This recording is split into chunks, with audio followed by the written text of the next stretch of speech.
Before you jump into today's episode, I want to talk to you about overwhelm. Do you get overwhelmed when your child's anxiety or OCD starts to spiral? I know that I have. Is your child's fear or discomfort contagious? It can be.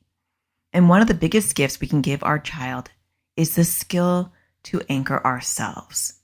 When we learn how to shift our mindset out of fear and panic, when we learn how to ground ourselves and calm our nervous system, when we learn how to spot our own triggers and we learn how to address them, we become an incredibly effective anchor for our kids and their struggles. And honestly, it's not as hard as you might think. I had to learn how to navigate incredible life stress, like the sudden passing of my husband a couple of years ago, along with raising 3 kids with anxiety, OCD, POTS, ADHD, ARFID. We've got alphabet soup over here. But this has become a daily practice for me. And because of it, not only have I felt more calm, I feel healthier, my kids are noticing the remarkable shift as well. And now I'm going to teach you these skills. Join me in my free series, How to Be an Effective Anchor for Your Child with Anxiety or OCD. You can register at atparentingsurvivalseries.com. All these videos are on demand, so you can watch the videos and the replay on your schedule while the series is running, which will be January 8th through January 16th. I hope to see you over there. Now, back to the show.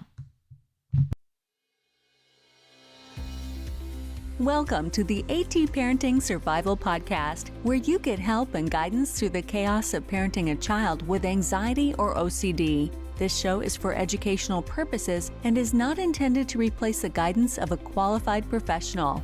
Here's your host, child therapist, Natasha Daniels. Well, hello there, and welcome to another episode of the AT Parenting Survival Podcast.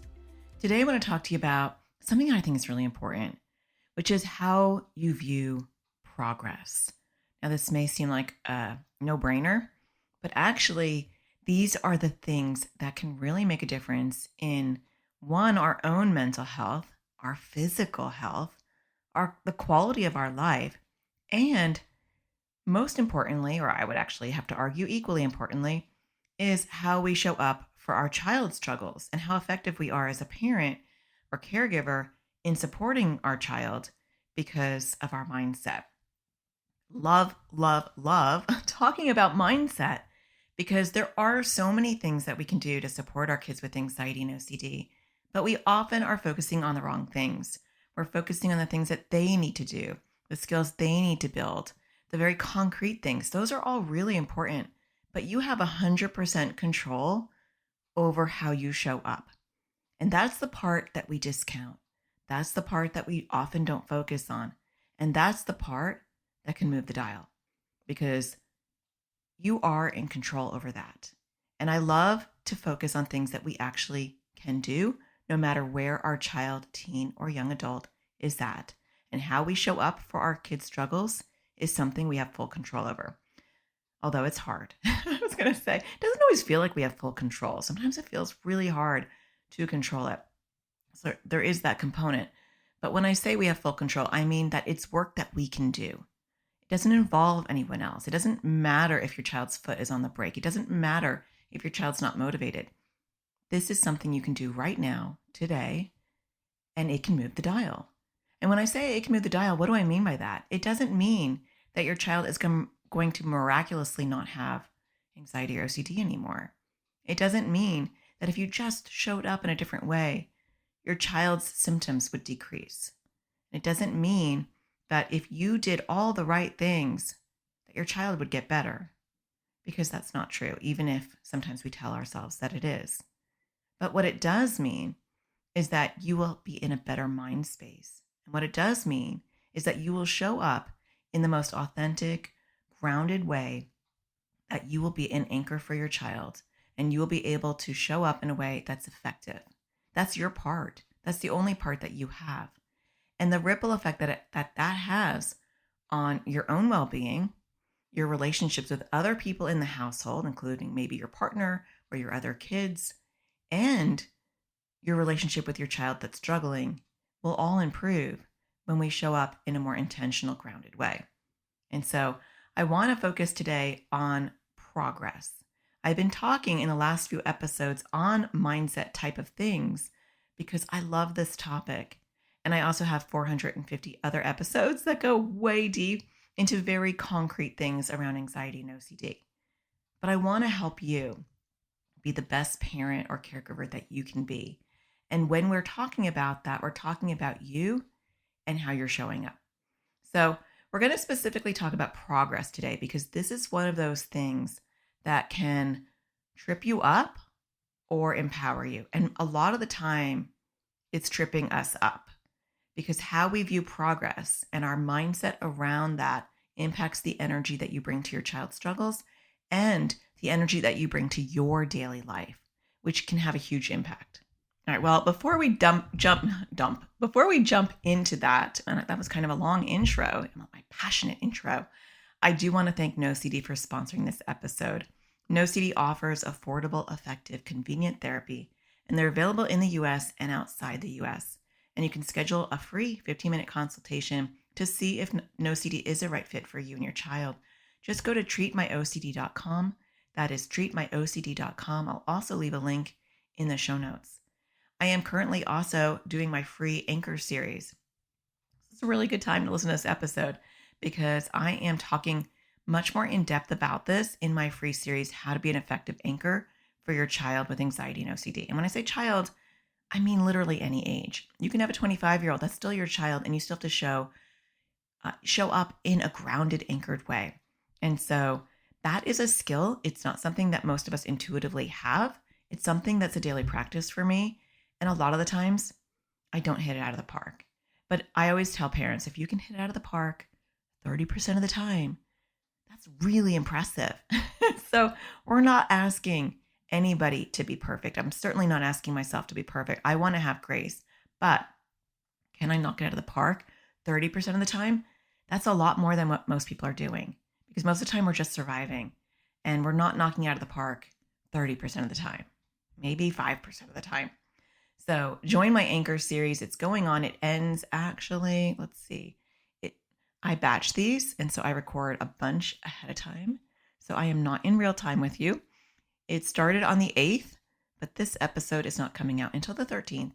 And so if you're listening to this the week of the 13th, you have until the 18th to listen to the anchor series. I have there's 3 on-demand videos, and they are available to you throughout the series. They come down on January 18th at, I think, 9 p.m. Mountain Standard Time.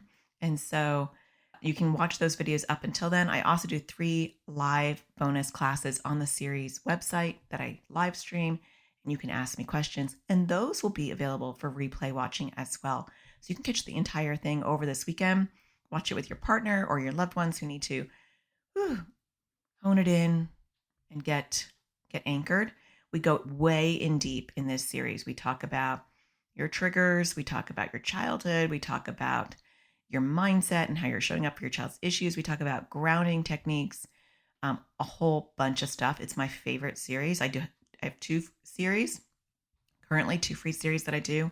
I kind of rotate them. And I love this one the most because I feel more empowered that we can do all of this. My other one is survival tools for kids. And so it's more about what we can do to support our kids.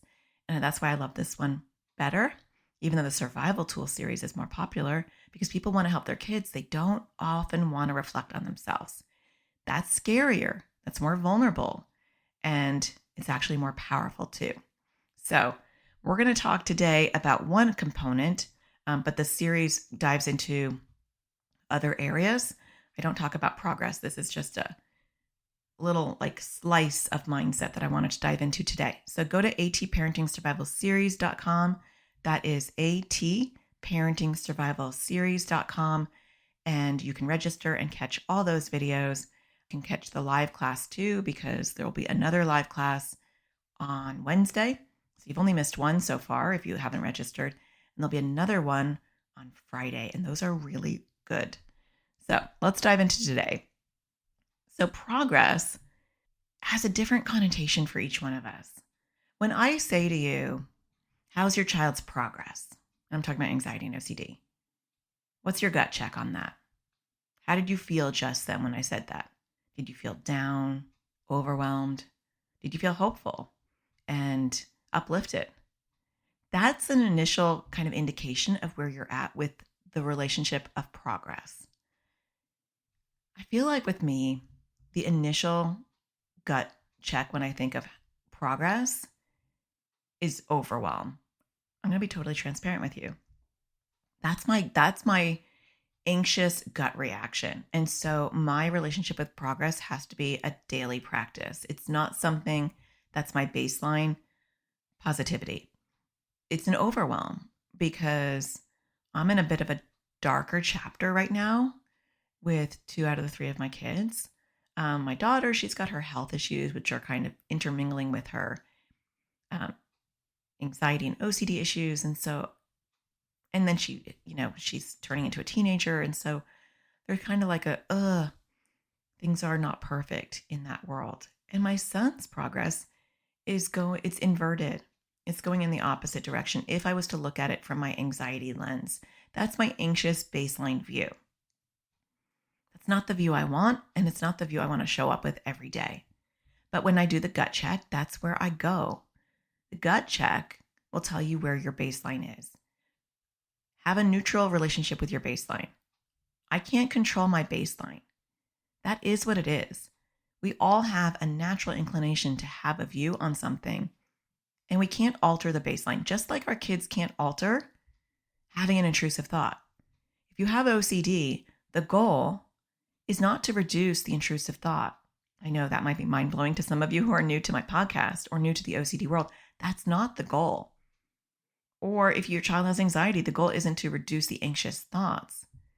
The goal is to reduce the discomfort and the overwhelm and the fear attached to those intrusive thoughts. Now, for some OCD themes, there's no fear. Just want to get onto my sidebar there, but it's the discomfort. And so the goal is to make it so that when they have intrusive thoughts, there's a neutral reaction to it. Yep, I'm having an OCD thought. Yep, I'm having an anxious thought. The same thing is true for us. The goal isn't to necessarily change the baseline. Now, over time, that can happen.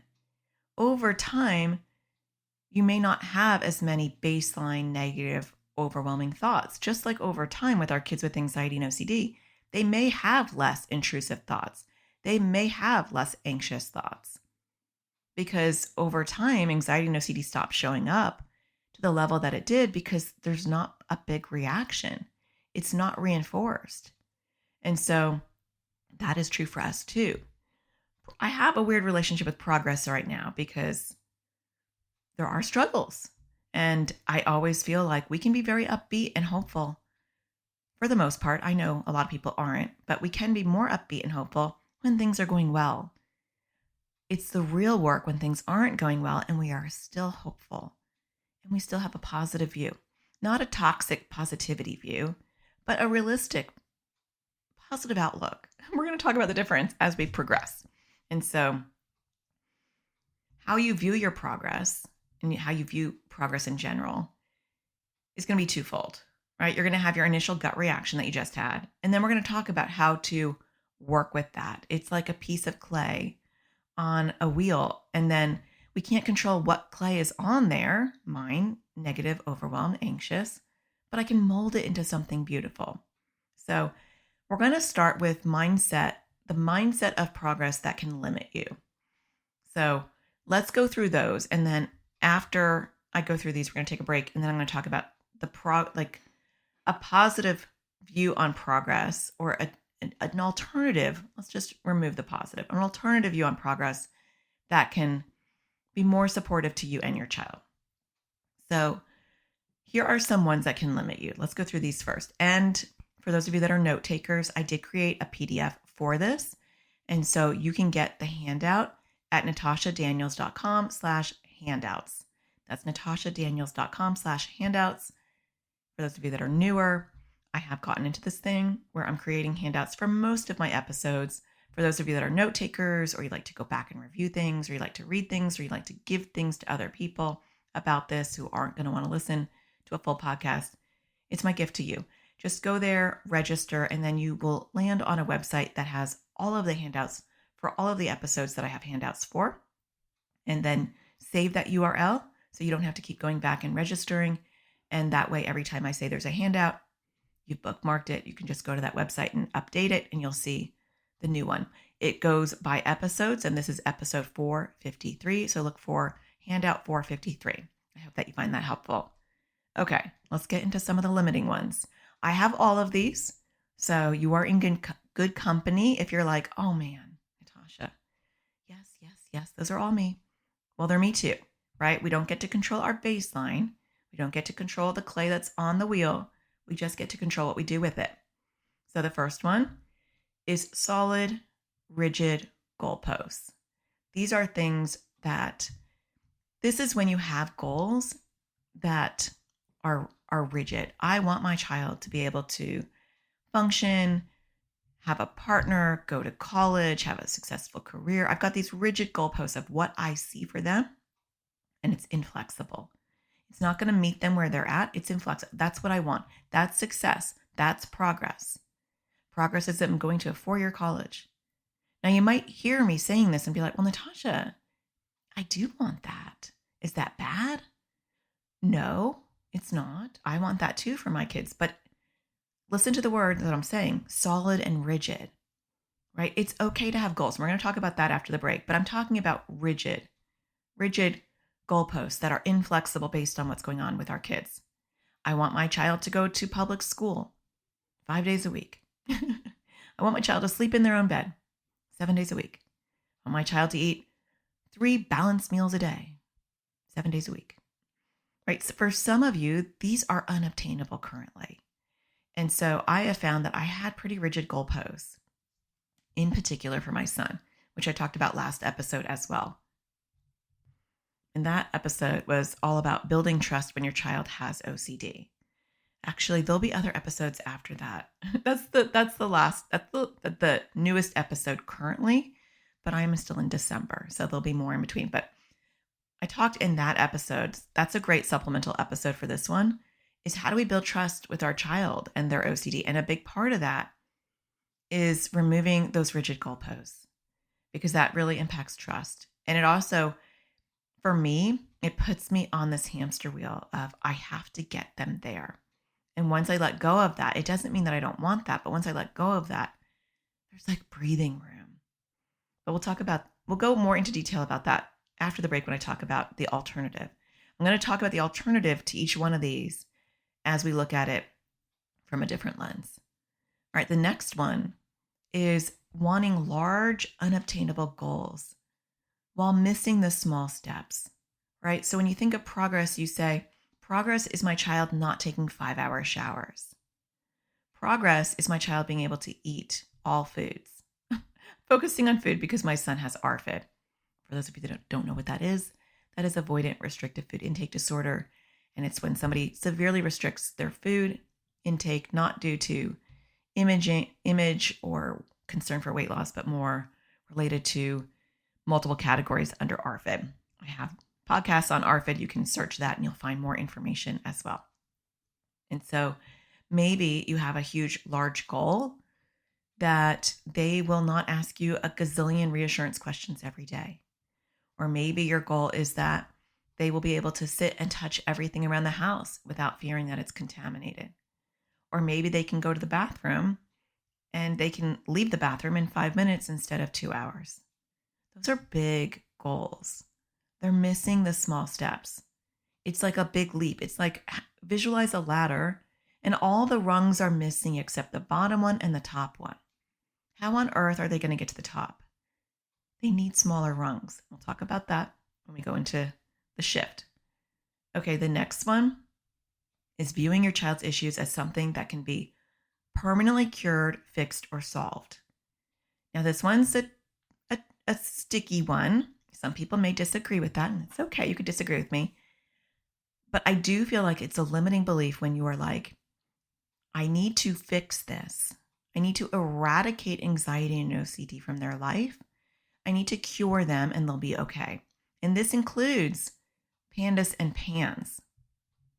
So, for those of you that are new to this world, PANDAS and PANS stand for Pediatric Autoimmune Neuropsychiatric Disorders Associated with Streptococcal Infections. That's PANDAS. And PANS is Pediatric Acute Onset Neuropsychiatric Syndrome. PANS is actually now the larger umbrella, and PANDAS is underneath that. You can go to pandasnetwork.org for more information.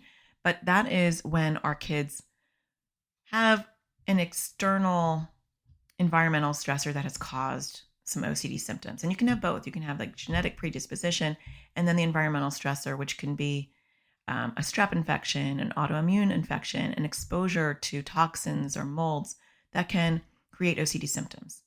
We're pretty sure that my son has PANS. He was diagnosed with PANS when he was little. And recently I tried to go back to a CPAE clinic in Tucson, Arizona, and they're like, it doesn't qualify for PANS anymore, which confused me. But what I was told, and what I also do see though in my practice and in my online community, is even when you treat the medical aspect of PANDAS and PANS, there is still the residual OCD that needs to be treated.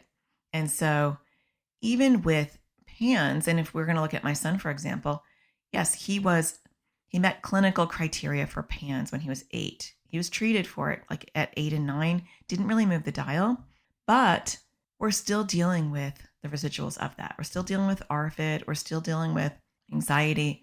And so even when you're looking to cure the PANDAS and PANS, cure the infections, cure the inflammation, yes, symptoms go down, but there are PANDAS and PANS flares.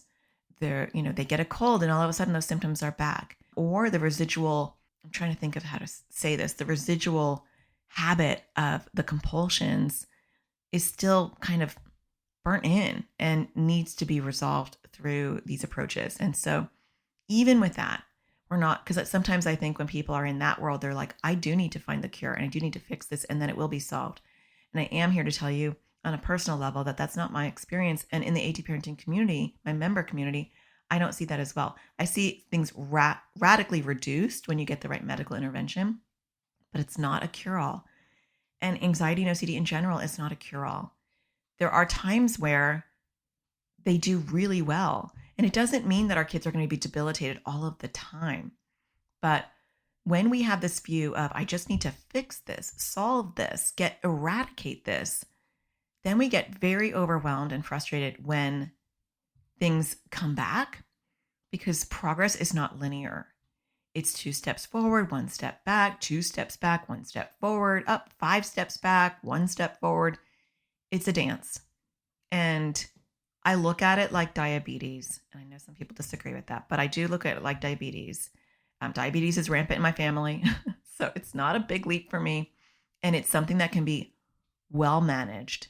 You can, have the right medications, the right treatment, the right diet, and it's well managed. But it doesn't mean that you're done with diabetes. It's that you've got all the skills and all the lifestyle things that in place where it's not impacting your life. But it could come back. It could get worse. Or if you drop some of those skills and things that you're doing, you can go back. And I feel like anxiety and OCD is similar. It is there. It is part of our lives. I have anxiety. I have an anxiety disorder. It's very well in check right now. But it doesn't mean, I'm not naive to think that it can't come back. Something can't trigger me and bring back my social anxiety to a level that is overwhelming. Or maybe I just all of a sudden develop some other anxiety theme that I'm immobilized. I have subclinical OCD. I don't think it's ever been clinical, but it's rampant in my family. Something can happen and it can trigger it, and that can happen to me. So there's no naivety there. Same thing with my kids. And so having that idea that it needs to be permanently cured, fixed, or solved sets you up for disappointment. It sets you up for failure because you're looking at a very rigid endpoint and you're looking at an end goal. And with anxiety and OCD, that's not the relationship you're going to want to have. We'll talk about what you want to have when we get to the things that are going to actually be helpful. Okay, last one that I want to go over. It's not an exhaustive list. My lists are never exhaustive, but the last one I want to bring up is kind of related to this, and that is the artificial or external timelines that we put on ourselves. And so these might be societal pressures, like my child needs to get through school at this amount, this pace. They need to graduate. They need to go to college at this age. They need to be driving. They need to be going to in-person school. They need to be sleeping in their own bed. They need to be wiping themselves. And I'm saying that, and I'm not talking about a toddler, right? There's a lot of you out there that are wiping their kids because they're worried about contamination. And so we do a lot of things behind closed doors that we're embarrassed to talk about. But I see you out there and I know your struggle. And so what pressures are you putting on yourself due to some societal artificial pressure of milestones and timelines or appropriate behavior that our kids need to have, should have? It's our responsibility to make them have. Or what internal pressures are you having based on what you think as a parent? I'm a failure of a parent if my child's not doing X, Y, and Z. Or my family is telling me I'm a failure because I'm parenting in an X, Y, and Z fashion because my child's not there yet. So many pressures that we can put on ourselves because of internal and external societal pressures. And then we transfer that pressure and we put it on our kids. We do, because we hear that timeline is going, right? And that pressure is up. I got to get this done. So let's talk about how we don't do any of the things I just mentioned. Unless you want to, and that's you, right? I'll meet you where you're at. Let's take a quick break. And then after the break, I'm going to talk about a mindset around progress that can support you and your child's mental health long term. Stay tuned. We'll be right back. It's time we put help directly in our kids' hands. Introducing Crushing OCD course for kids and teens. It was way more helpful than all the other therapy we've ever done because we didn't really know what to do. So we weren't really doing it before. So the course helped to figure out what the exposures are and how to do them. We're not in therapy and find it really hard to find an ERP trained therapist here. So we're currently with like the public health service, but again, they don't seem to be trained in ERP. It's filled that gap that we don't have that was desperately needed. This was really well timed for us to use between therapists and to help us get off to a good start with this new practice. It was easy to use. I was able to do it from my phone or also on the computer. There's different ages, so there were younger kids, there were teenagers, and so that was really nice too, to have a variety of ages where it wasn't just geared towards younger kids or older kids. It was a nice variety. It's helpful for our kids to hear it from this third party as opposed to just us saying it. I really like the offense and defense method. I love working on poking at OCD while it's sleeping. It makes it a little bit easier to do, and it's kind of fun. I'm planning on using it to work on my fear of holding or touching batteries and stuff like that. So it was really helpful, and I think a lot of other kids would like it. I thought that I was the only one who had worrying about the weather and stuff. And then there was somebody else on there who worried about the same thing, which was really helpful. Seems less scary to work on stuff now that I've watched this class, and I'm more interested to work on it. I like trying to do more exposures still, and before I wasn't, I just didn't want to do them. I've worked on some of my bigger compulsions and been successful. I realized that it was helpful to do the exposures. Before it was really, really hard. It's still hard, but it's helpful to know that I need to do them. Before there would be a lot of battles about it. So it is definitely less loggerheads. Really, really good course and super helpful. Definitely would recommend this. It's really easy to follow. It's nice bite-sized videos. I really like the worksheets that go along with it, and I think it's really helpful. To learn more about this course and register your child or teen, go to atparentingsurvivalschool.com. Welcome back. All right, so we know all the things that can limit you. Those solid, rigid goalposts, those unobtainable large goals, wanting to fix, cure, or eradicate these struggles, and those artificial timelines. So let's talk about how we shift those areas. The first area that we want to work on is flexible goals. Those solid, rigid goalposts are like a ceiling above you, like you're in a box and the ceiling is getting shorter and lower, and you're hunching and it's lower and it's starting to crush you and your child. Because if you're feeling the pressure, you are definitely transferring that to your child, whether you think you are or not. It just has to be. So I used to have very rigid goalposts, in particular for my son, where we just discovered recently in the last 6 months that he's on the spectrum. Now I can't unsee it. I'm like, where was I? I think when he was younger, I just always thought it was anxiety and OCD. And I thought that he would grow out of it. I know that was naive. And then he got diagnosed with ADHD. And so some of it got clear. I was like, oh yeah, okay, well, you add that component. Some of the behaviors that didn't fit into the anxiety and OCD box, now I can check off because of ADHD. But then he got older and there was still like a lot of this quirky behavior where I'm like, And then I got the ASD diagnosis. And I was like, oh my gosh, that makes a lot of sense. And a lot of my rigid goalposts were because I was fighting that.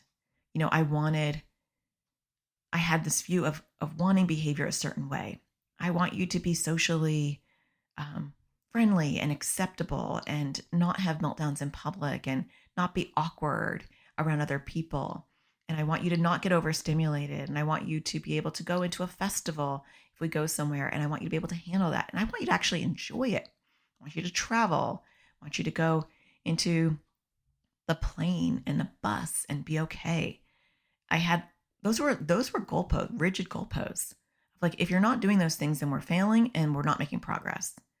I want you to be able to eat everything under the sun. I want you to eat healthy. I want you to eat 3 meals a day. I want you to be a morning person. I want you to stop gaming, right? These are all progress markers for me. These are things. I want you to have a bunch of friends, and I want you to have a bunch of extracurricular activities. And if you're not having all the things I just mentioned, we're not having progress. Do you see how that's rigid?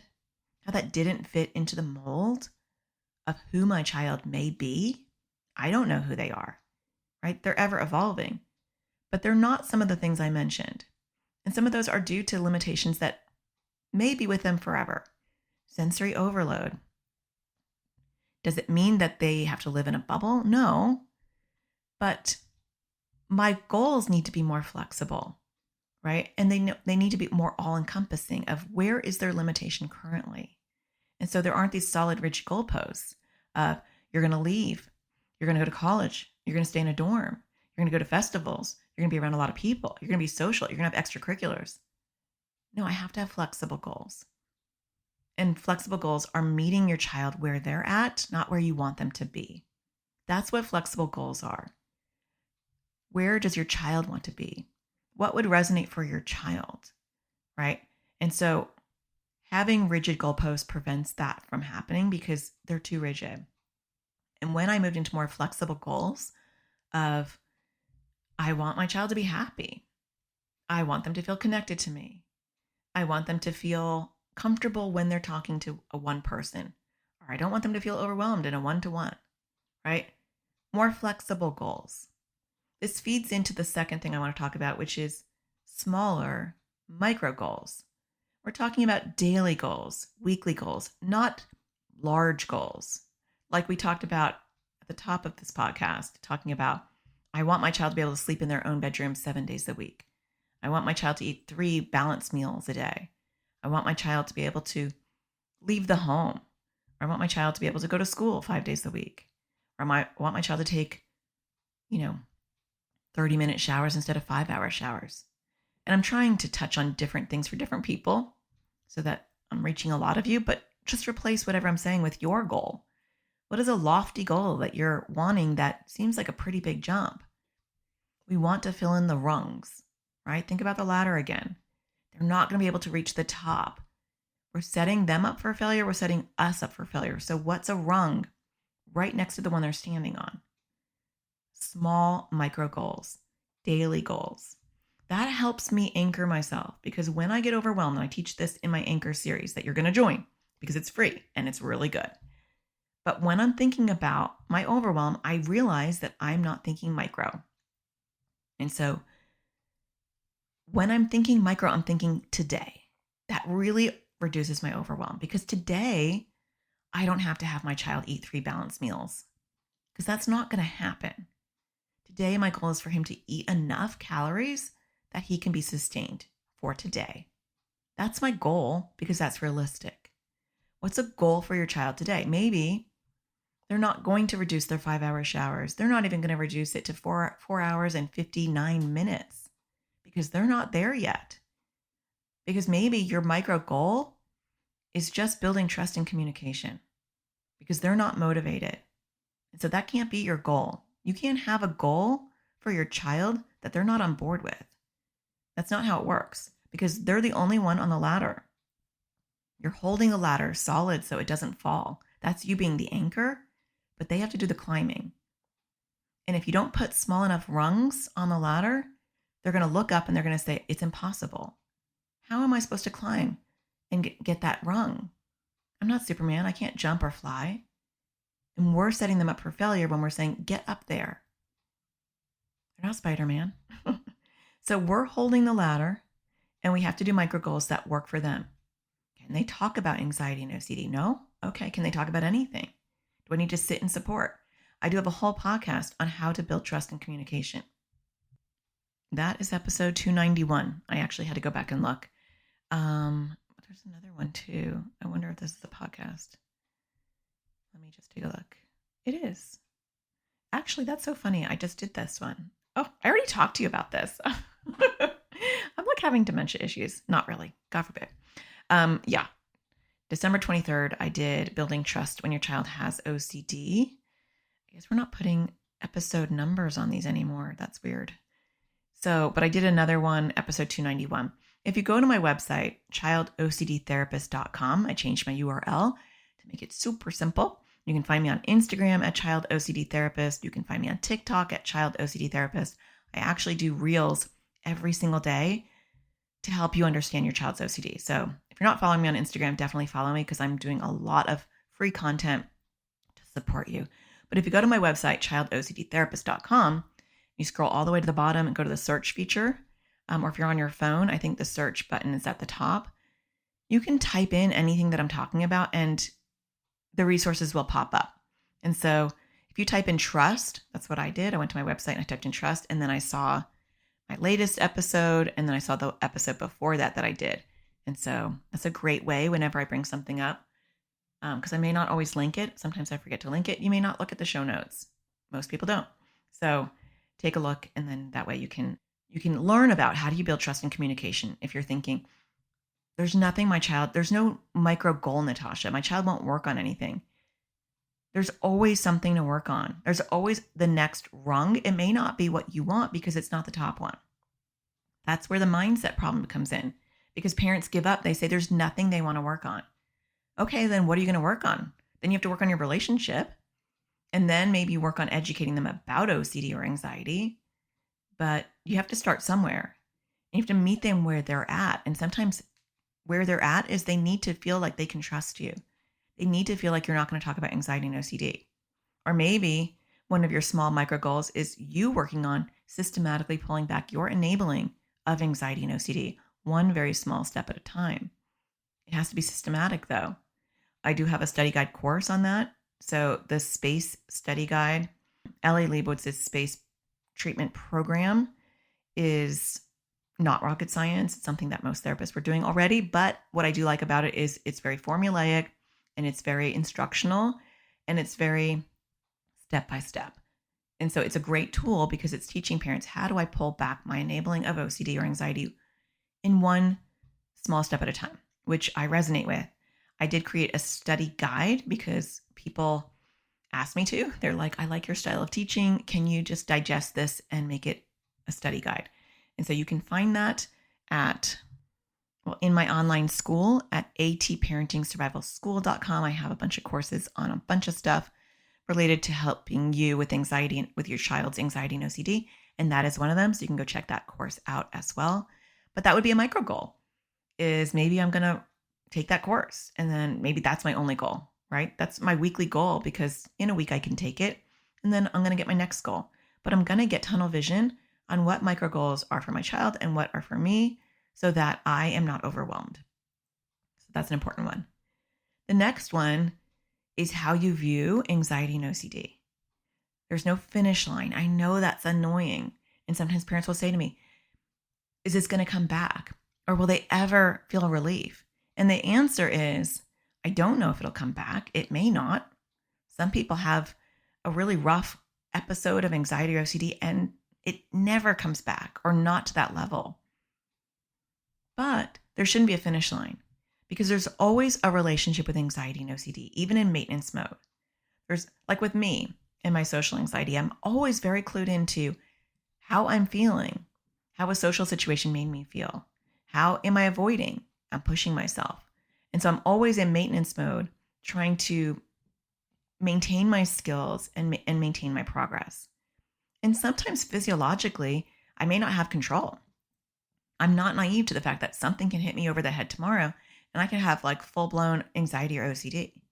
But I also know that I have the skills to manage it. And that's the same with our kids, is that the goal, ultimate goal, is to arm them with enough skills, enough knowledge, enough empowerment, enough independence that when they hit a bump, which most of our kids will at times, they'll say, oop, I need to tap into my skills. Oop, I need to tap into my resilience. Oop, I'm independent. I've learned this. I know how to take care of myself. That's the goal that I have for my kids. And so when we are in rough chapters, I say, of course we are, because this is a windy road and there's no finish line. And my kids do have the skills. And every time we are struggling or they are struggling, or I say we, because we have our own journey with this. We have our own relationship with our kids' struggles. And so that impacts us. But every time that happens, I feel like we become stronger because of it. I wish we never had to have it. I don't want to have the outlook that I have to have problems to make me stronger. But I also do know that we never leave a struggle without more knowledge, more skills, and more understanding for each other. And that's good. So every time a new struggle happens, we tap into the old reservoir of skills and learning that we've already had. That does not get lost.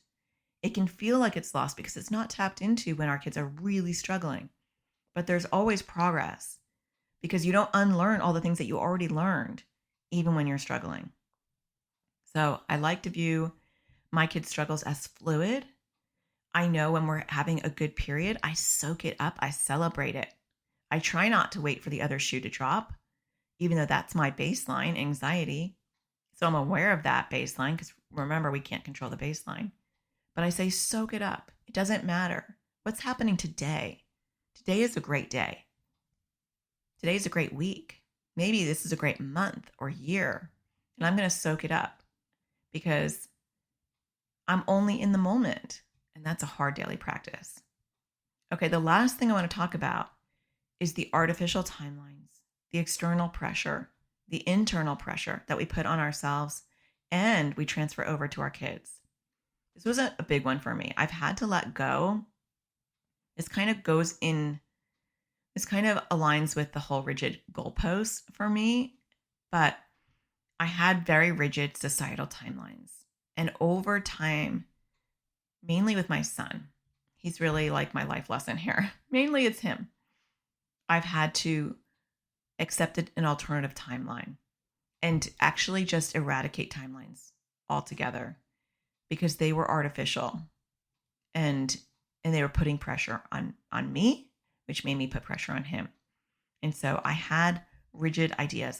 He needed to be in public school because we don't avoid. It took me a while to realize that that's not a good goal for him. Being on the spectrum, having ADHD, those were all elements that I couldn't get rid of in the public school system. So that was my first jump, was like, oh, he needs online schooling. And then I was rigid with that. I was like, he's not going to just randomly do whatever he wants. He's going to wake up at 8 a.m. He's going to work all day. Then he's going to shut it down at 4. If he's got free time in the middle, I'll make a list of acceptable activities that he can do. Well, that was rigid. And that didn't work because that wasn't really recognizing what worked best for him. He works really well in the afternoon and he doesn't work well in the morning. And I have this gift of online schooling where we are allowed to be flexible, but I was not allowing that because I felt artificial pressure of what does a school day look like and what I wanted for him. And so those inflexible goals, along with artificial timelines and external pressures, was making me create this artificial vacuum of pressure that didn't need to be there. And when I adapted and said, This isn't working for him. He actually needs a lot more sleep. He's on a lot of medications that make him very tired. And we have this gift of him being able to sleep in. Initially, they made me feel like a really bad mom and a bad role model for you guys. I don't want my child sleeping till 11 or 12 o'clock in the middle of a school day. That doesn't feel right. But why? Because of societal pressures. And when I adapted, he blossomed. He did better. Our relationship did better because he was still getting the work done, just not on my time frame, in my rigid schedule, but on his. And he finished the semester with all A's and one B that he could have gotten an A in, but I let it go because I'm not trying to be rigid anymore. And that's pretty incredible for me to be not rigid, but also the grades were good too. So the other artificial timelines I've got in my world were as soon as he's 15 and a half, he needs to start driving. As soon as he's 15 and a half, he needs to start looking for a job. And then I let go of these timelines and said, what will work for him? Well, he's not even wanting to drive right now. And honestly, I think he needs a little more time and growth. And so kick the can down the road for that one. And the timelines of, well, he needs to graduate at a certain time. Well, I want him to go into treatment.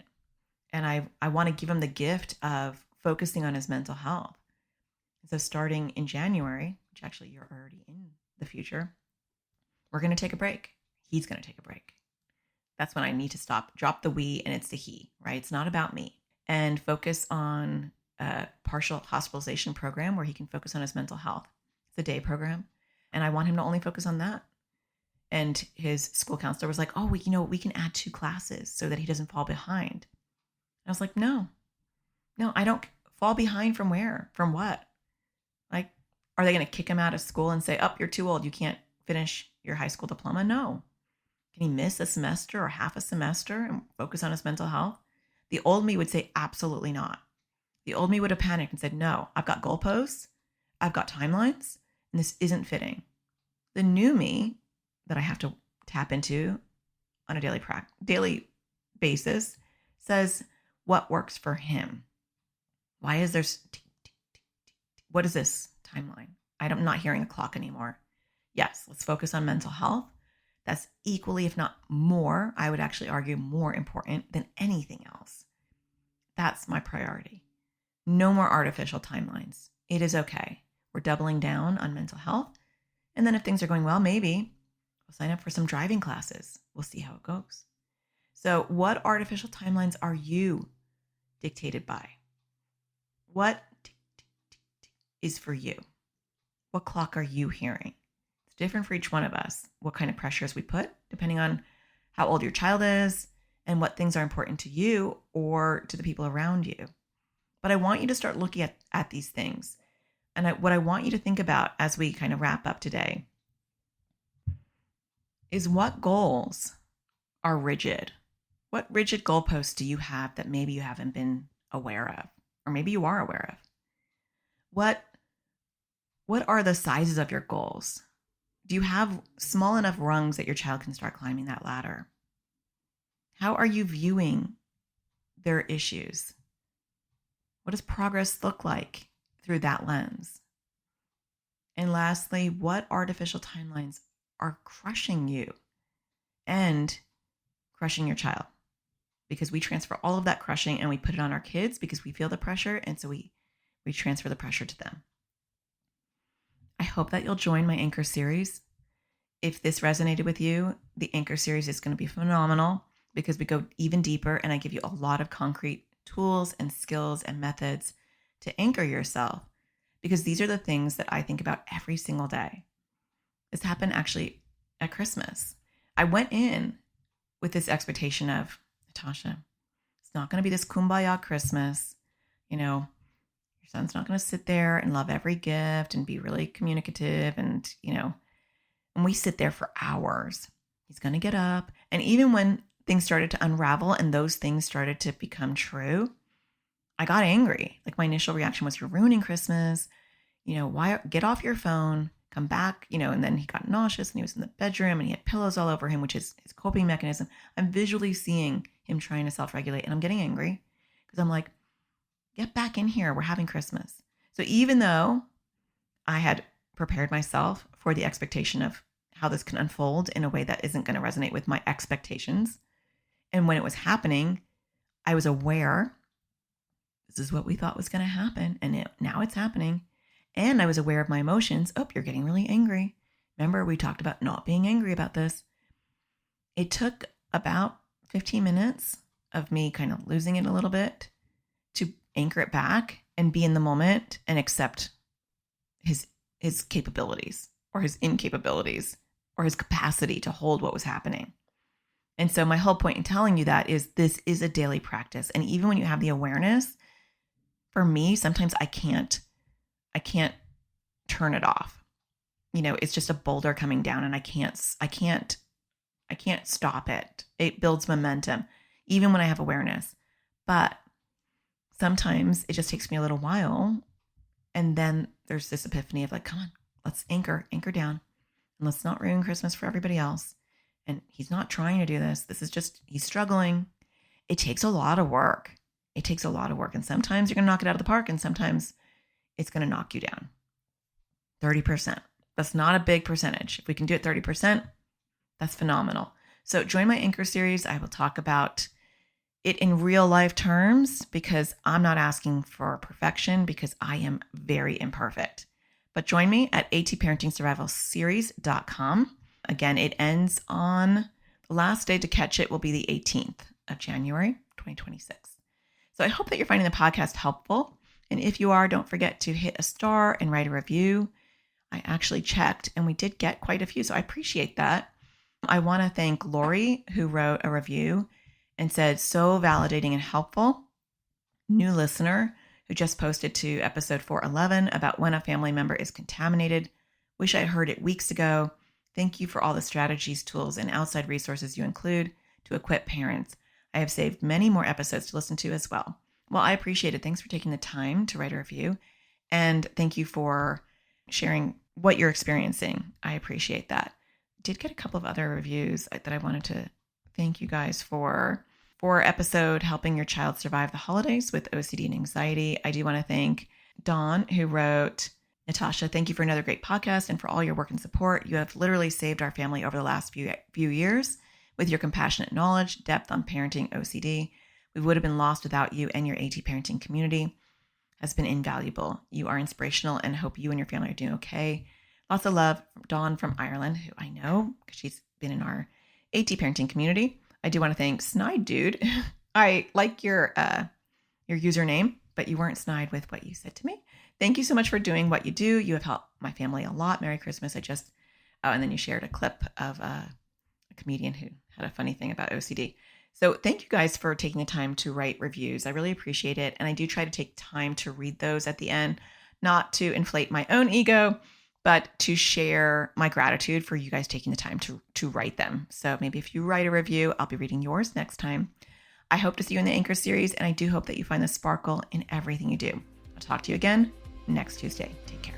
Thank you for listening to the AT Parenting Survival Podcast. To get additional support raising a child with anxiety or OCD, visit Natasha's online school of on-demand classes at atparentingsurvivalschool.com.